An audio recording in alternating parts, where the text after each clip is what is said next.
8h36, on n'est pas forcément d'accord ce matin avec Éric Zemmour. Bonjour Éric. Bonjour. Alors la polémique sur la francisation des prénoms rebondit avec la proposition faite par le rassemblement de Béziers sous la houlette de Robert Ménard.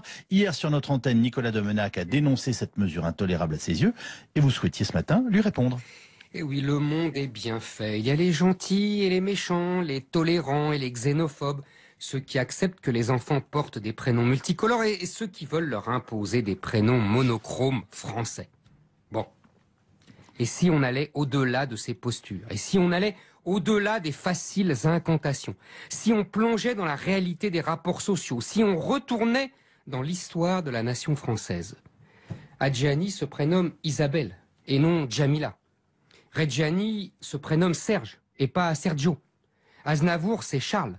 Valls, c'est Manuel. Platini, c'est Michel.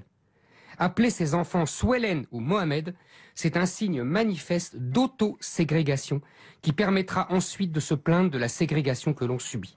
C'est refuser consciemment ou inconsciemment de faire partie du peuple français.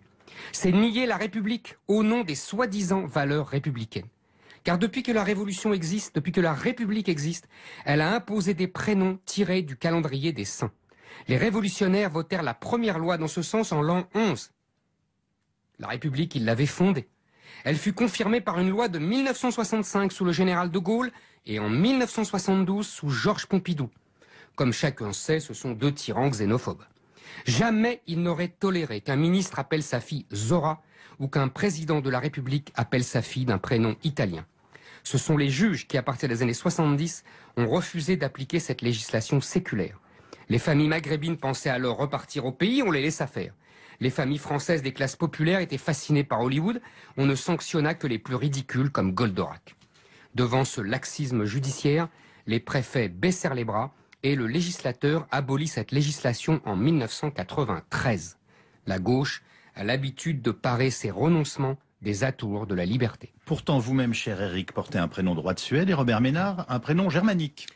Mais il ne faut pas tout confondre ou faire semblant. Les prénoms germaniques ne sont pas étrangers, puisque les Germains sont à l'origine de la France avec les Gallo-Romains.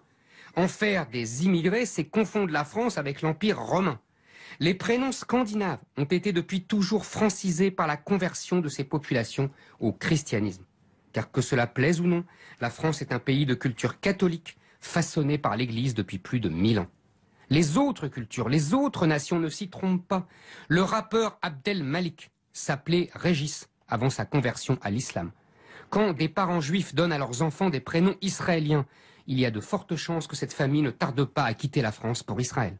Quand un gosse est affublé de prénoms tirés de séries télé américaines, tout le monde devine qu'il vient d'un milieu qui n'a pas vraiment les outils culturels pour résister à l'américanisation de la société. Où est la liberté? Où sont les racines? Où est la France? Pour rendre hommage à ses racines et à ses ancêtres, à la mémoire de ses parents, le nom de famille suffit. Il sert même à cela depuis toujours.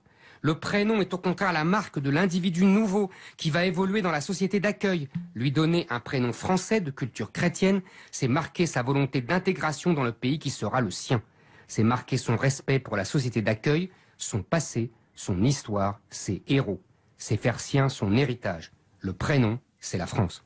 Éric Zemmour, Éric qui répondait ce matin à Nicolas Domenach qui sera notre invité, bien entendu, demain.